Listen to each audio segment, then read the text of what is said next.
মুসলমান হচ্ছে একটি দেহের মতো।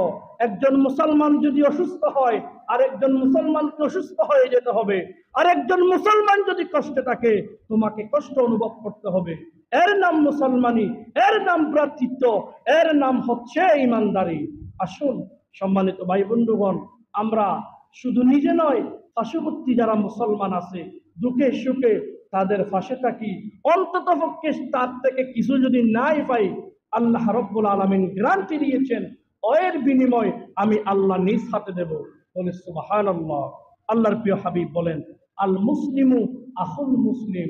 ওরা পৃথিবীর মুসলমানরা হচ্ছে পরস্পর ভাই ভাই, লা ইয়াজলিমুহু।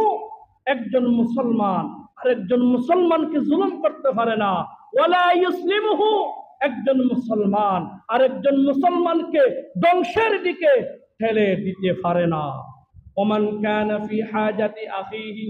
যদি কোনো মুসলমান আরেকজন মুসলমানের হাজাত, জরুরত, প্রয়োজন পূরণ করে, আল্লাহ বলেন কানাল্লাহু ফি হাজাতিহি। স্বয়ং আমি আল্লাহ তোমার হাজাত পূরণ করে দিব। ওয়ামান ফাররাজা আন মুসলিমিন। যদি কোনো মুসলমানের দুঃখের সময়, কষ্টের সময়, অসুস্থতার সময়, অভাবের সময়, ব্যবসায়ী লস হওয়ার সময় যদি আপনি পাশে থাকেন, আল্লাহ বলেন মিন কুরবাতিল্লাহি ইয়াউমাল কিয়ামা। তোমার কষ্টের দিন, জাহান্নামে যাওয়ার দিন আমি তোমার পাশে থাকবো। বলি সুবহানাল্লাহ। ওমান সাতারা মুসলিমান। আরেকজন মুসলমানের দোষ ত্রুটি দেখে দোকানে ফাটে গিয়ে মানুষ যেখানে জমায়েত হয়, সেখানে ওই সদনা আরেকজনের লজ্জার বিষয় তুমি বর্ণনা করবে না। কানাল্লাহু ফি হাজাতিহি ওমান সাতারা মুসলিমান সাতারাহুল্লাহু ইয়াউমাল কিয়ামা। আমি আপনি কত পাপ করেছি এই পৃথিবীতে যদি কেউ জানতো, আমি মনে করি আমি যে কত পাপ করেছি নিজের স্ত্রী যদি জানতো, আমার মনে হয় আমাকে ছেড়েছে অনেক দিন আগেই চলে যেত।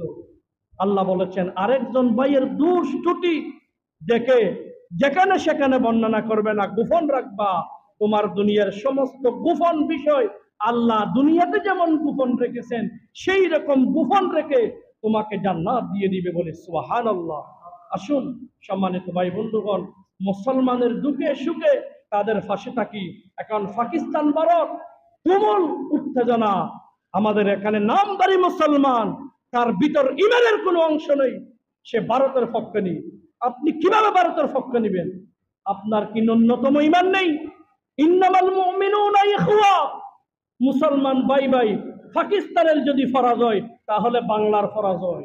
তারা পাকিস্তানকে যদি পরাজিত করতে পারে, এখানে পরাজিত করা 2 মিনিটের ব্যাপার তাদের। সম্মানিত ভাই বন্ধুগণ, পাকিস্তান এটা হচ্ছে আমাদের অন্যতম একটি শক্তি।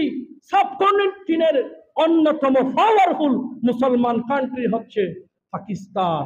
তারা সব সময় মুসলমানের পক্ষে, আল্লাহর কোরআনের পক্ষে, আল্লাহ রসুলের হাদিসের পক্ষে, ইসলামী আন্দোলনের পক্ষে। আসুন আমরা সবাই পাকিস্তানের জন্য আল্লাহর কাছে দোয়া করি। তাই সবাইকে বাংলাদেশ জামাত ইসলামীতে যোগদানের অনুরোধ জানাচ্ছি।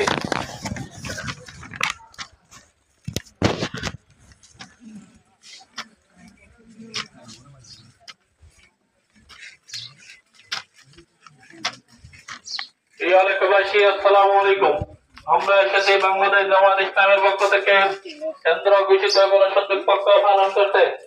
বাংলাদেশ জামাত ইসলামী বাংলাদেশে পরিপূর্ণভাবে ইসলামকে কায়েম করতে চাই। বাংলাদেশকে একটি কল্যাণমূলক রাষ্ট্র হিসেবে গঠন করতে চাই। আল্লাহর জমিনে আল্লাহর বিধানকে কায়েম করতে চাই। আল্লাহ তাআলা এই দুনিয়া সৃষ্টি করেছেন, আল্লাহ তাআলা আমাদেরকে সৃষ্টি